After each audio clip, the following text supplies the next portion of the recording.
CNBC Tech Check at 4:54 a.m. today. CNBC's Tech Check is sponsored by Grayscale, the world's largest digital currency asset manager. I'm Kate Rooney, and here's your CNBC Tech Check briefing. Robinhood shares soared again this morning, extending a wild rally in the newly public trading app's stock. Trading was halted for volatility several times, and shares of Robinhood touched $85 at one point. That's an 81% gain over Tuesday's close. That brings its gains this week to more than 140%.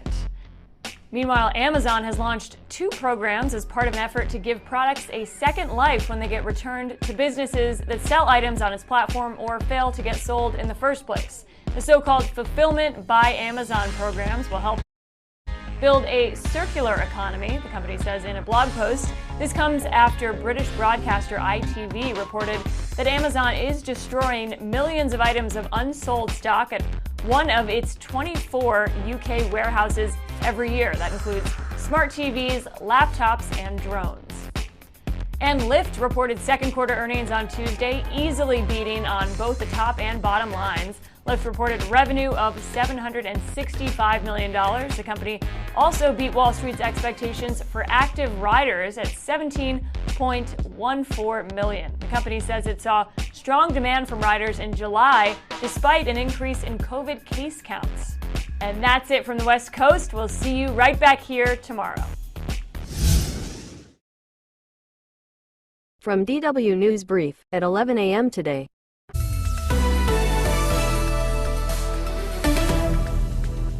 This is DW News, and these are our top stories. Clashes erupted in Beirut as Lebanon marked the first anniversary of the massive explosion that destroyed much of the capital. The blast killed over 200 people and injured thousands more. It was caused by tons of ammonium nitrate stored improperly in a warehouse at the city's port. Protesters are angry that 1 year on, no one has been held responsible for the disaster. Belarusian sprinter Kristina Timanowskaya has arrived in Poland after fleeing from her team at the Tokyo Olympics. The 24-year-old athlete says her team tried to force her to return to Belarus after she criticized her coaches. She feared punishment if she returned home after refusing to compete in an event she hadn't trained for. A power plant in Turkey has been evacuated as fire closed in on it. The plant is near the town of Milas on the Aegean coast. Firefighters and plant workers have been fleeing the scene. Almost 200 wildfires have broken out over the past 8 days in Turkey. This is DW News coming to you from Berlin. You can find much more on our website. That is dw.com.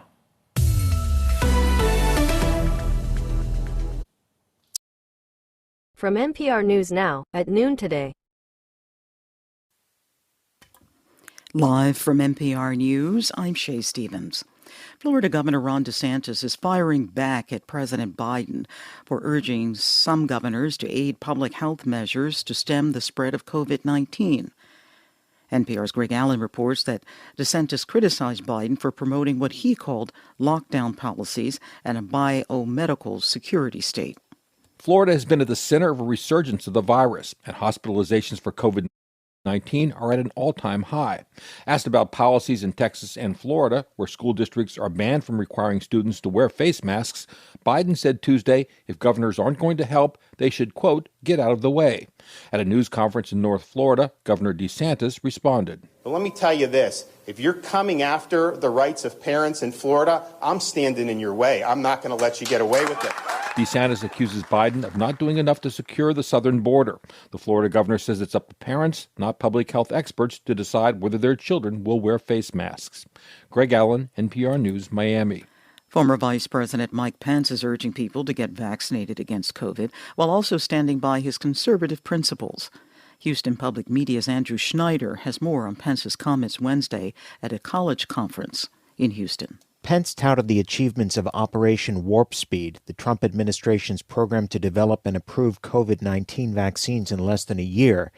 Then Pence encouraged everyone in the audience who wasn't vaccinated to get vaccinated if they could. But as we do our part, each and every one of us, to put this pandemic in the past, we need to also stand firm on the principle that we can defeat this virus without lockdowns and mandates. Pence claimed vaccinations had reached a pace of 1 million a day by the time President Trump left office. That was somewhat misleading. The daily average of vaccinations for the week before Trump left office was less than 900,000. I'm Andrew Schneider in Houston. California Governor Gavin Newsom says his state needs federal help battling wildfires.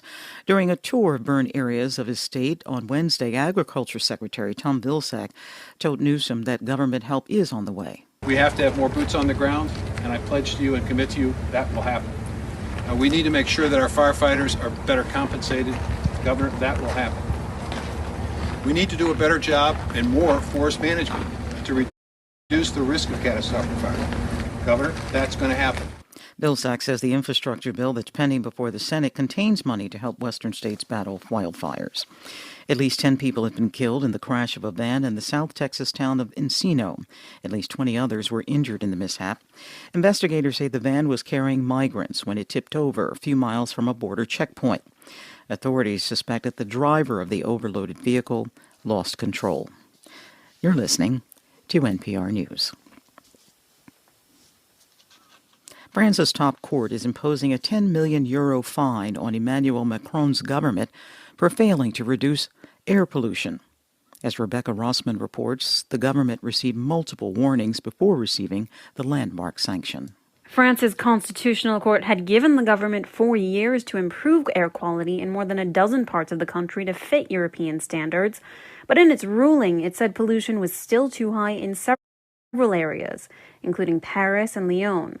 Macron's government argued that it had introduced several initiatives to improve air quality, including incentives for electric cars and adding low emission zones.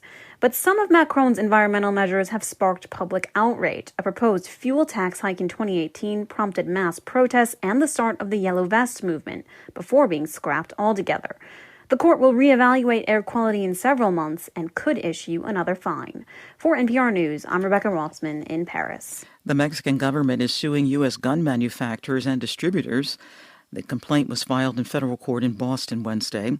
The lawsuit alleges the U.S. gun industry helped wreak havoc by knowingly facilitating unlawful gun trafficking to drug cartels and other criminals in Mexico. It seeks as much as $10 billion in compensation for damages. Mexico has recorded record-high homicide rates in recent years, driven in part by weapons smuggled in from the U.S. U.S. futures are flat in after-hours trading. Asia-Pacific markets are mixed, higher in Tokyo. I'm Shay Stevens. This is NPR News. Support